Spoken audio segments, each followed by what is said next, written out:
Welcome to news hour. నేను శ్వేత. Details చూద్దాం. జూబ్లీహిల్స్ నియోజకవర్గ బీఆర్ఎస్ ముఖ్య కార్యకర్తల సమావేశంలో కేటీఆర్ మాట్లాడుతున్నారు. ఇప్పుడు లైవ్ చూద్దాం. మసీదులు ఉంటాయి, అట్లాగే మీ దగ్గర గురుద్వారాలు ఉంటాయి, అట్లాగే చర్చిలు కూడా ఉంటాయి. వాటి యొక్క పెద్ద మనుషుల పేర్లు వివరాలు కూడా తీసుకోవాలి. ఇమాములు ఉండొచ్చు, మౌజన్లు ఉండొచ్చు. ఇలా అందరి పరిస్థితి ఆగమైపోయింది. ఇమాములకు మౌజన్లకు మనం ఉన్నప్పుడు, మన ప్రభుత్వం ఉన్నప్పుడు కొత్తగా జీతం ఇచ్చే ఒక మంచి సంస్కారవంతమైన ఆలోచన తయారు చేసినాం.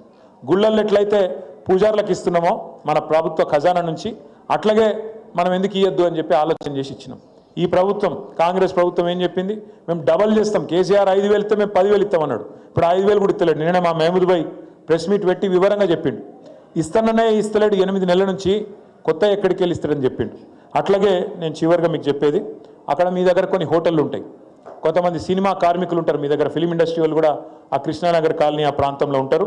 వాళ్ళకి సంబంధించిన కూడా డీటెయిల్స్ తీసుకోవాలి.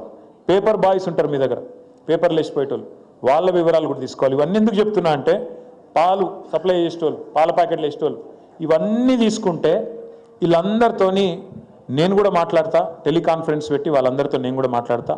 ఈ వివరాలు మీరు తీసుకొని మన పోచంపల్లి శ్రీనివాసరెడ్డి గారి నాయకత్వంలో, మీ కార్పొరేటర్ గారు రాజ్ కుమార్ పటేల్ గారి నాయకత్వంలో, డివిజన్ అధ్యక్షుడు ఎవరు సంతోష్, మా తమ్ముడు డివిజన్ అధ్యక్షుడు సంతోష్ గారి నాయకత్వంలో ఈ వివరాలన్నీ మీరు పకడ్బందీగా తీసుకొస్తే మనం బ్రహ్మాండంగా, అవతలోళ్ళు ఎన్ని దుష్ప్రచారాలు చేసినా బీజేపీ కాంగ్రెస్ వాడు డోకా లేకుండా మాగంటి గోపీనాథ్ గారి సేవలు మళ్ళొక్కసారి జూబ్లీహిల్స్ గుర్తు చేసుకున్నది. మాగంటికి మంచి ఒక ఈ గెలుపు ఒక కానుకగా మనందరం కూడా ఆయనకు అశ్రునివాళిగా అందించినాము అనే విధంగా తీర్పునియాలని చెప్పి నేను కోరుతా ఉన్నాను. దయచేసి మిమ్మల్ని నేను కోరేది, సీరియస్గా తీసుకుందాం ఎలక్షన్. ఎందుకంటే మనం ఇంకా ఎప్పుడు వస్తుందో, డేట్ ఎప్పుడు వస్తుందో అట్లా ఇట్లా అని మీరు బేజారు కాకురి, లేకపోతే ఆయన లైట్గా ఉండకురి. ఈ ఎలక్షన్ రేపో ఎల్లుండో అన్నట్టు కొట్లాడదాం. ఎలక్షన్ ఇప్పుడే ఉంది, ముంగట్నే ఉంది అని కొట్లాడాలి. నాకు తెలిసి ఇలా సండే చాలా మందికి బోనాలు కూడా ఉండొచ్చు. అయినప్పటికీ మీరు అందరు వచ్చినారు, చాలా చాలా ధన్యవాదాలు. ఇప్పటికే చాలా ఆలస్యం కూడా అయింది. మీ అందరికీ ఆఖరికి ఒక్క మాట చెప్పి నేను ముగిస్తాను. ఎక్కడ పోగొట్టుకున్నదాన్ని అక్కడనే దేవులాడుకోవాలని చెప్తారు పెద్దోళ్ళు. మనం ఇవాళ తెలంగాణలో అధికారం కోల్పోయినాం. హైదరాబాద్లో కాదు, తెలంగాణలో 1.8% తేడాతో మనకు అధికారం పోయింది.